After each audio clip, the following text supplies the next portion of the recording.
Hi, Oren and Graham here, back with another vlog. Today we're going to talk about a very interesting topic that hopefully won't get too heated between me and Graham. Graham, what are we going to talk about this week? So this week we're going to talk about whether or not there's a stigma around pursuing music as a career in Northern Ireland, like how society views it, how potential employers view it, and then maybe briefly touch on whether or not it's necessary to go into formal education in order to pursue it as a career, or whether you can just start.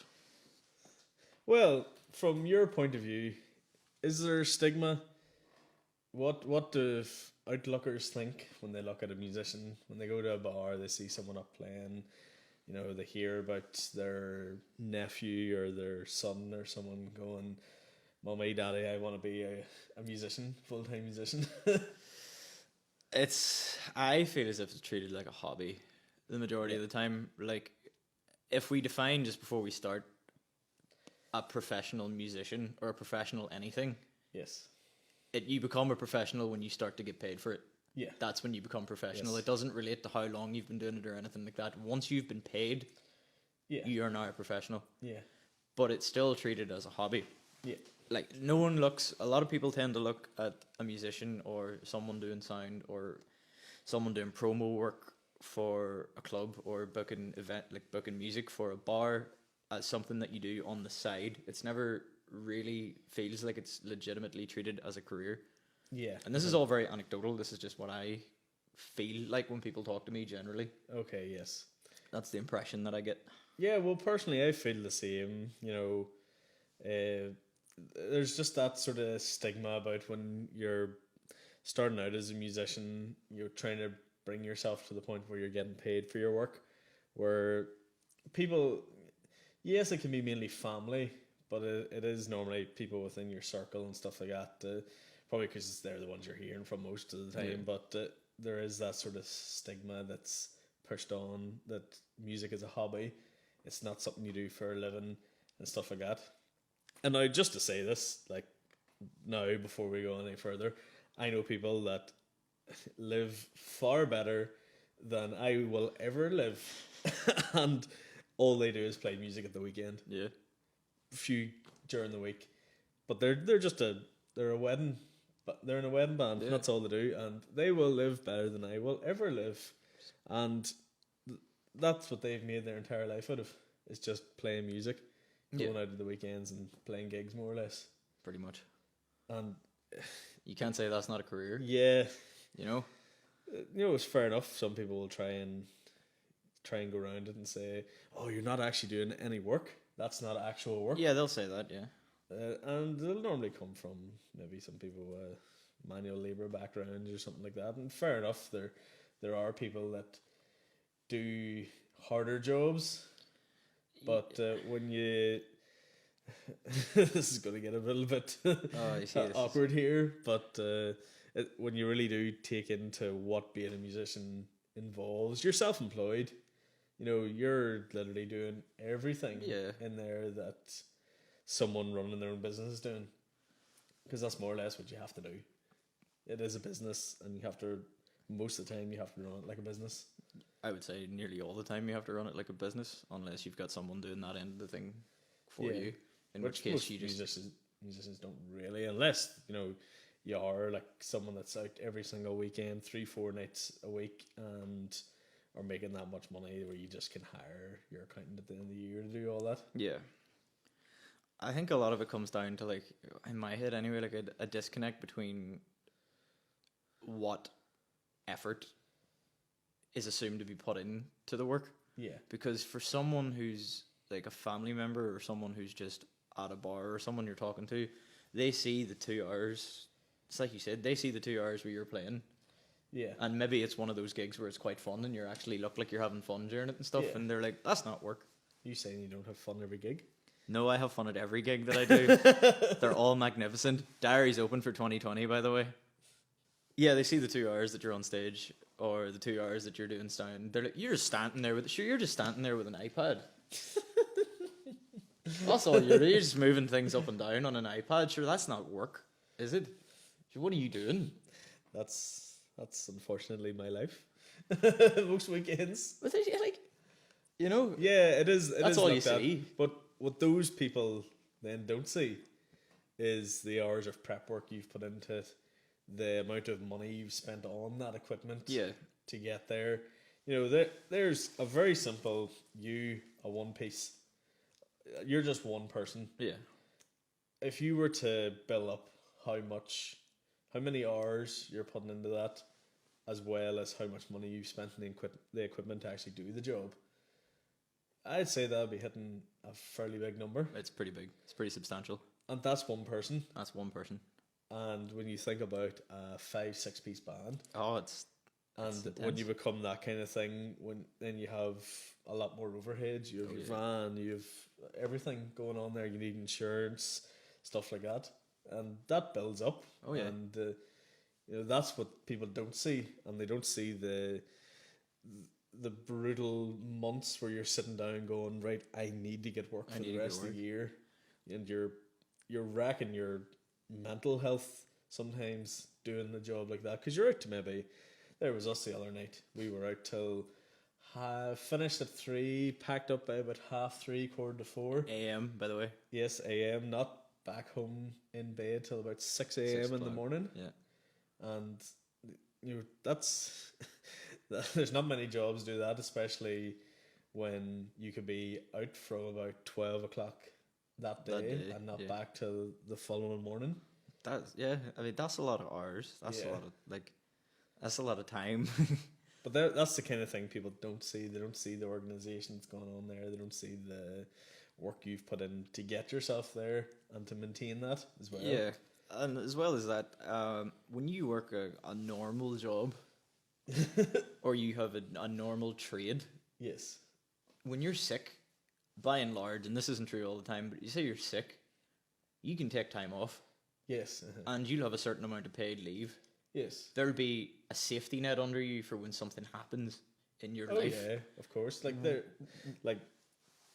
the couple of weeks ago, when probably around about when this vlog is going to come out, it'll be a couple of weeks ago. But my grandmother passed away. I decided coming up to when we knew the time was coming, took a bit of time away from work, stuff like that. But that I've just not made any money then. Yeah, you don't get. There's no one giving I you can't money turn for around that. and go, oh, sorry, I have to take a few weeks off work. Can I get sick pay? I can't do that. Yeah, there's no one to do that. And it's the same with most musicians. If you decide I want a weekend off, that's okay. You deserve it, but you're not getting paid. Yeah. You don't make any money for that. And I don't. We really don't mean this to be some kind of like thing about like don't be a self-employed musician. Don't. But it is. I think we got a little bit stuck on making it sound like these are all really bad things. They're just things that you have to accept. Yeah, we have Along just been with all- smashing it there. Yeah, Just saying how bad we're it not is. really talking about all the deadly stuff that everybody else sees, where they're like, "Oh, but you have all this time where you're not doing anything, and Yeah, you can choose when you want to work." Oh, that's all great, but that's not the point. yeah, of course. What we are trying to say there is a lot of people see the positives, and that's all they see. But there's a lot of negatives to it, and it's the same as any job. There's negatives to any job you work. But being a musician, being in the music industry at all, we're just trying to focus a little bit on just that stigma that is going on, especially from what I can see the past couple of years and how people view it. It's not just society either, is it? It's some potential employers, Yes. which, not to go down a rabbit hole because it's by and large for the same exact reasons, but I think the takeaway point there is that for you to be fully aware of your own worth as Yeah. a musician or a sound man or Oh, whatever yeah, it is that you're 100%. doing. Like there's lots of things out there. People turn around and go, I need a sound man for this gig. Okay, I'm 120 quid for the night. Yeah. And they turn around, no, can't pay that, that's far too much. Sometimes you do just have to turn around and go, that's okay. That's cool. I'm not the guy for the Yeah. job. And it is just, it's finding where you are in that sort of bracket of how much to charge. There's a lot of factors, how long you've been doing it, how good you are at the job, how much you're booked up, etc., etc. There's a lot of factors to factor into that.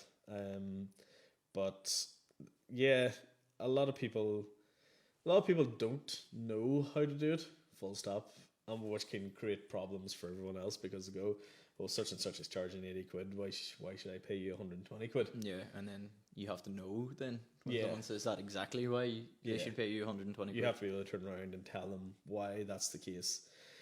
As well as that, there's people out there that maybe wouldn't turn around to a venue or something and just say, no, sorry. They would turn around and go, all right, okay, if you can only pay 50 Yeah. quid, I'll do it. That's fine. Yeah, Because I want to play your venue and need dates in the diary, but you don't. and that is potentially quite damaging. There's nothing wrong with working with a venue occasionally, especially if they're happy enough to be reasonable about it. Yeah. If they maybe can't afford exactly what it is that you're charging, but they're maybe willing to give you Oh, more yeah, you dates can work or with them, something yeah. like that, that's fine. But to just outright accept, it's maybe not the best idea in Yeah. the world, and it diminishes your value Yeah. as a musician or a soundman or whatever it is that you're doing.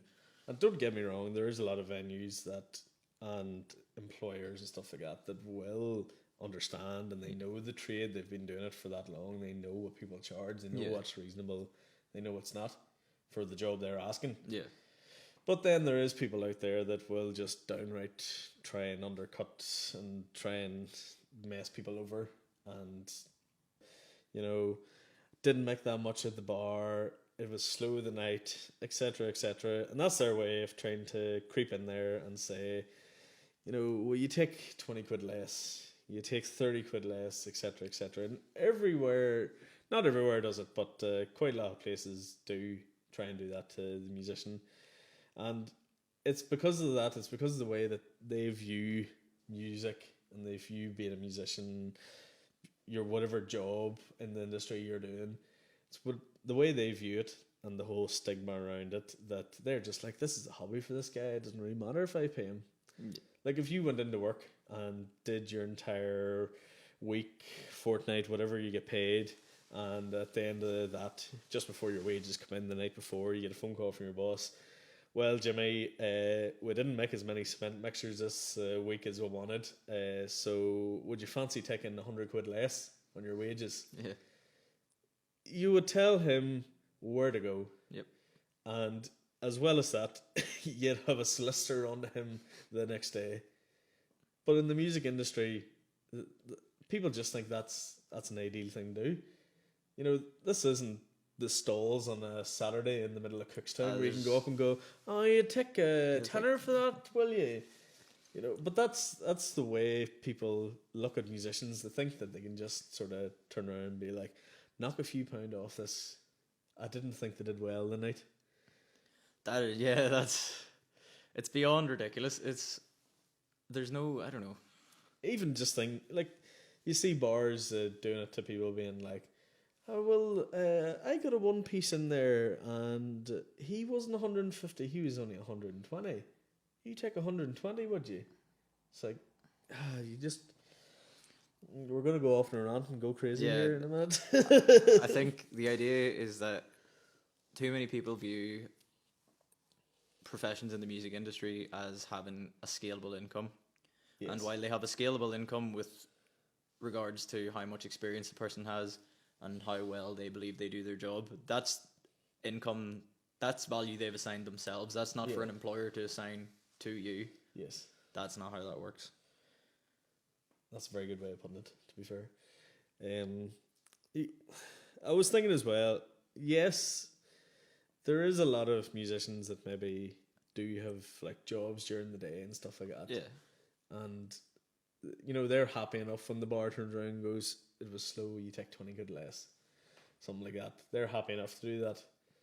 And that is going back to what I was saying earlier about people not undercutting other people, but maybe turn around and going, oh, I'll do that for a bit less because you can't afford it, and then that circles around, and then that venue's then like, oh, well, he's doing it for this, why can you not do it for that, and so on and so forth.